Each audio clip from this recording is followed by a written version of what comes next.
Welcome dear friends once again. और ये मेरा कंज्यूमर इक्विलिब्रियम पर ये संभवतः तीसरा या चौथा वीडियो होगा। और आज हम बात करने वाले हैं ordinal utility approach, that is indifference curve approach और हिक्सन एनालिसिस।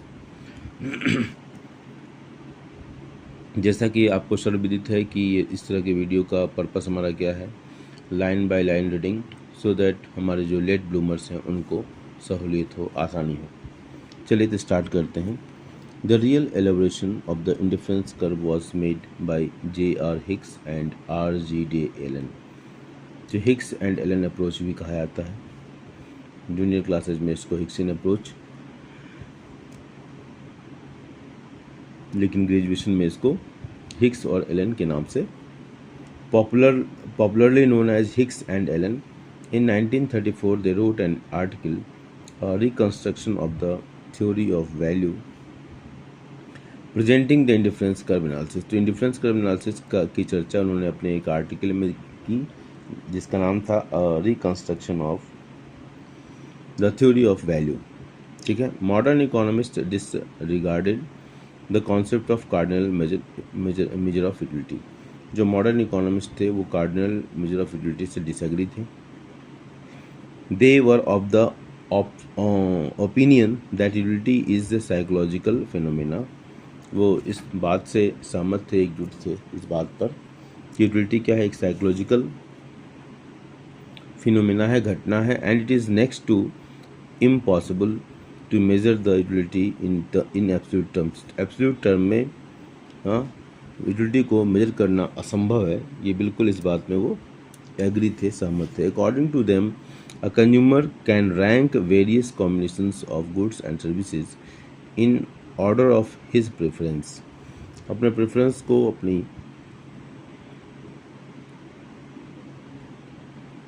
पसंद को व्यक्त करने के लिए वो रैंकिंग तो दे सकते हैं। कॉम्बिनेशंस की जो है, वस्तुओं का जो कॉम्बिनेशन है उसको रैंकिंग दे सकते हैं, लेकिन उसको मेजर करने का तो सवाल ही नहीं उठता। For example, if a consumer consumes two goods, apples and banana, then he can indicate. अगर कोई व्यक्ति एप्पल और बनाना दो गुड्स का सेवन करता है, दो वस्तुओं का सेवन करता है, तो वो क्या कर सकता है? पहला, whether he prefers apple over banana. वो अपने विचार व्यक्त कर सकता है कि वो एप्पल ज़्यादा पसंद करता है बनाना से, या weather he prefers banana over apples, या वो बनाना ज़्यादा पसंद करता है एप्पल से।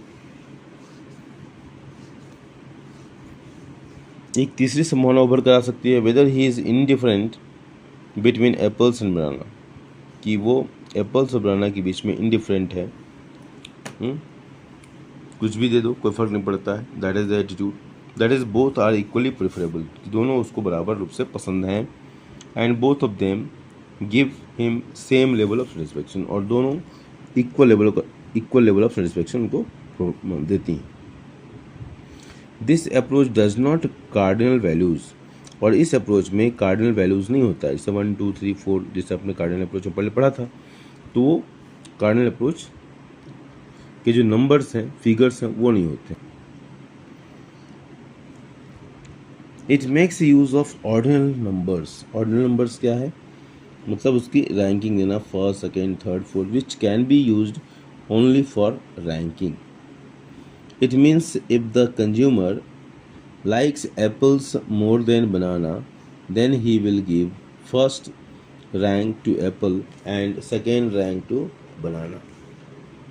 Such a method of ranking the preferences is known as ordinal utility approach.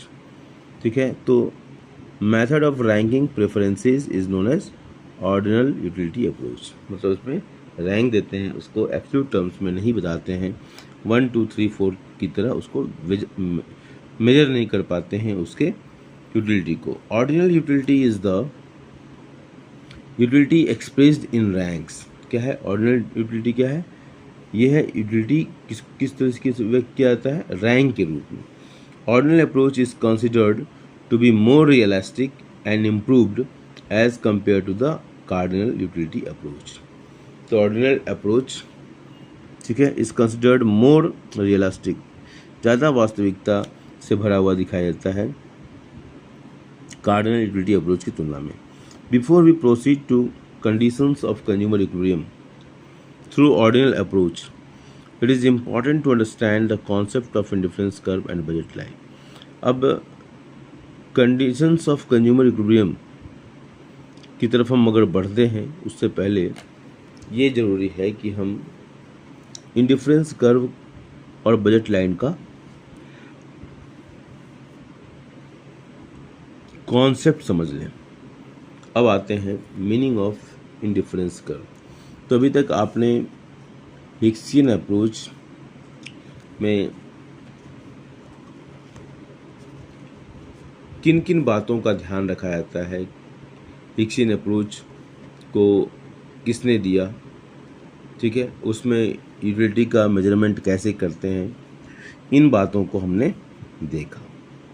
तो ये निश्चित रूप से माना गया कि ऑर्डिनल अप्रोच को मानने वालों ने कार्डिनल मेजरमेंट ऑफ यूटिलिटी वाले अप्रोच को नेगलेक्ट किया और उन्होंने कहा कि ये साइकोलॉजिकल है फिनोमेना है और इसको हम एब्सोल्यूट टर्म में यूटिलिटी को कभी मेजर नहीं कर सकते। तब उन्होंने रैंकिंग देने की बात की कि यूटिलिटी का रैंक दिया जा सकता है और रैंकिंग देने के लिए उन्होंने इस तरीके का सिस्टम डेवलप किया, इंडिफरेंस कर्व अप्रोच को डेवलप किया। तो अब हम पढ़ेंगे मीनिंग ऑफ इंडिफरेंस कर्व कि इंडिफरेंस कर्व का अर्थ क्या होता है, ठीक है, okay. When a consumer consumes various goods and services then there are some combinations which give him exactly the same total satisfaction, ठीक है। कुछ कॉम्बिनेशन जो ऐसे होंगे जिससे कंज्यूमर को जो सेटिस्फैक्शन है अधिकतम मिलता हो, ठीक है, या इक्वल लेवल ऑफ सेटिस्फैक्शन मिलता है। अगर कुछ जो अलग अलग कॉम्बिनेशंस हमको दिखाई देते हैं उसमें कुछ कॉम्बिनेशंस ऐसे होते हैं जिसमें सेम लेवल का सेटिस्फैक्शन उसको मिलता है। The graphical representation of such combination in is termed as the indifference curve, ठीक है। तो इसी बात का जो ग्राफिकल रिप्रेजेंटेशन है उसको हम इंडिफरेंस कर्व के नाम से जानते हैं।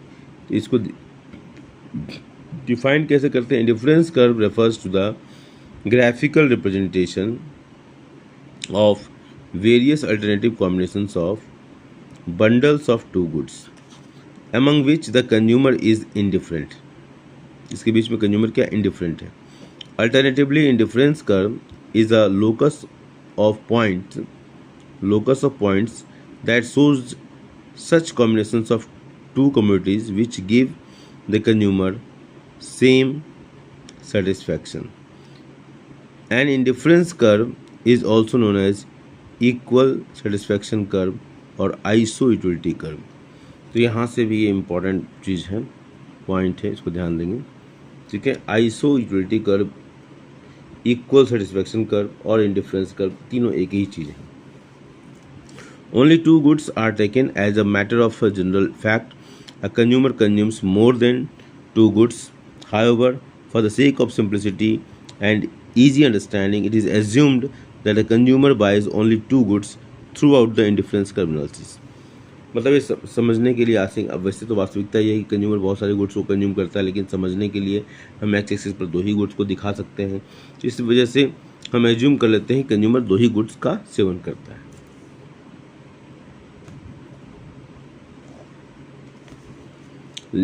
Let us now understand concept of indifference curve with the help of the following indifference schedule, which shows all the combinations giving equal satisfaction to the consumer।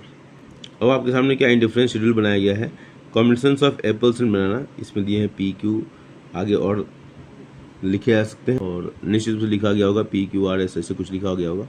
Apples के combination से 1 2 3 4 5 ऐसे होंगे, बनाना 15 10 और समथिंग लाइक दैट। उसको हम दूसरे page पे देखते हैं, निश्चित रूप से बनाओ क्योंकि दो में टेबल फिल्स करके नहीं समझाया जा सकता। तो हम देखते हैं पी क्यू इधर हमने देख लिया, 1 2 इधर देख लिया, 15 10 इधर देख लिया। बनाना एप्पल का कॉम्बिनेशन, बनाना का combination and combination of Apple and banana P Q, उस कॉम्बिनेशन का नाम दिया गया है P Q R S T. इसे 3 4 5 6 3 1 उधर पहले देख लिया। तो अब इसी को डिपिक्ट किया गया, जो टेबल है उसी को डिपिक्ट किया गया पी क्यू आर। देखिए आर की कॉम्बिनेशन 3 और 6, 3 एप्पल्स हैं और बनाना 6 है। इस तरह एप्पल्स फिर 4 हो गए तो बनाना 3 हो गए, एप्पल्स 5 हो गए, बनाना 1 हो गए। तो ये कॉम्बिनेशन यहाँ पर दिखाया गया है, एप्पल्स और banana combination. As seen in the schedule, consumer is indifferent between the 5 combinations of apples and banana. Combination P 1A plus 15B gives the same utility as 2A plus 10B. तो consumer इस line के किसी भी point पर होगा उसको बराबर level का सेटिस्फेक्शन मिलेगा, equal level satisfaction he will receive whether he is on point P, Q, R, S or T. There is no change in his satisfaction. ठीक है, तो उसका कॉम्बिनेशन कुछ भी 1, 15, 2, 13, 3, 6, 4, 3, 5, 1 जो भी है। तो इस तरीके से ये इसके सारे पॉइंट्स इंडिफरेंस कर्व है, ये येलो कलर का जो है इंडिफरेंस कर्व है, और P Q R S T इस इंडिफरेंस कर्व पे एक बात ध्यान रखना है कि इंडिफरेंस कर्व कभी भी एक्स और वाई एक्सिस को टच नहीं करता है, न एक दूसरे को काटते हैं। Higher indifference curve gives the higher level of satisfaction, ये सारे पॉइंट्स हैं। ठीक है, तो an indifference curve is the locus of all points, locus of all points representing different combinations that are equally satisfactory to the consumer. तो ये हमारा है इंडिफरेंस कर्व का definition. And indifference curve is what, locus of all the points, locus of all the points representing different combinations that are equally satisfactory to the consumer. ठीक है, इसमें consumer को equal level of satisfaction मिलता है। Every point on IC1 के ऊपर सारे points represents an equal amount of satisfaction to the consumer, consumer को बराबर लेवल का सेटिस्फैक्शन मिलता है। So the consumer is said to be indifferent between the combinations located on indifference curve IC1. The combination PQRST give equal satisfaction to the consumer and therefore he is indifferent among them.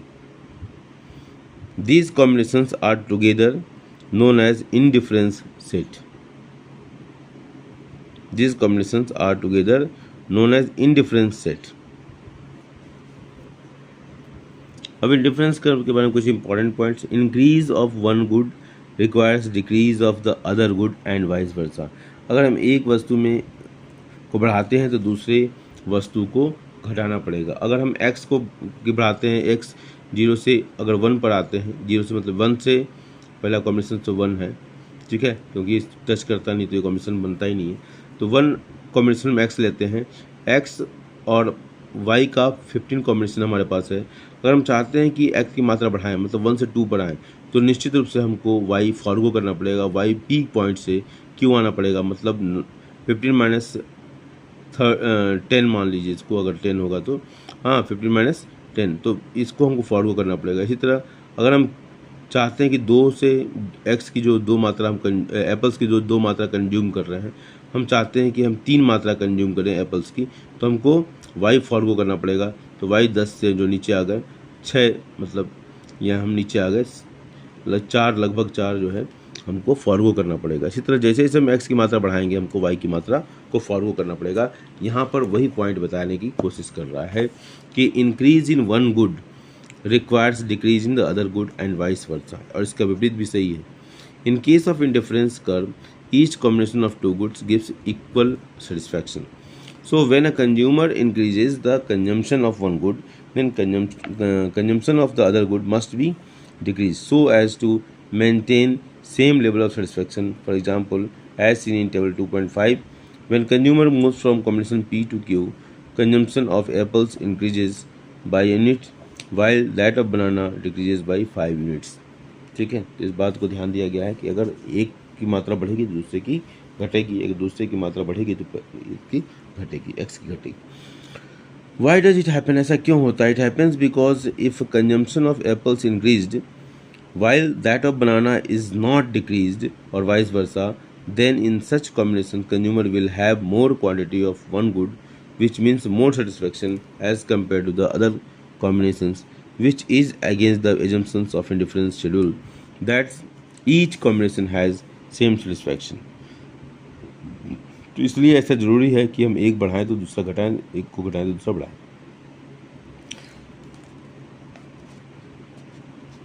One more observation: as the quantity of one good apples in our example increased, quantity of other goods जो y axis पे लिया गया है say banana not only decreases but it decreases at a decreasing rate.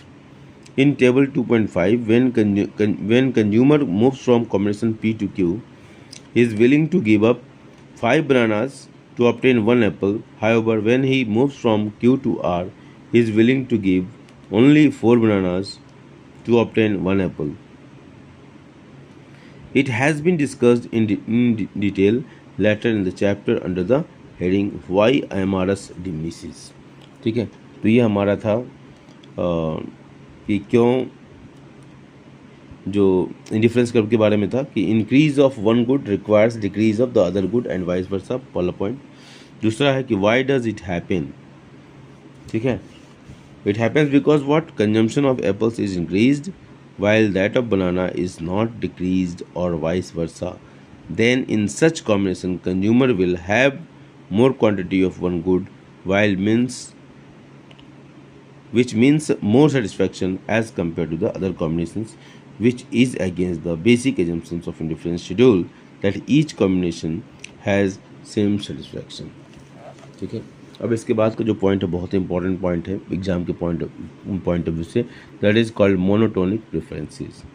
ठीक है, तो आज के लिए बस इतना ही. थैंक यू, धन्यवाद.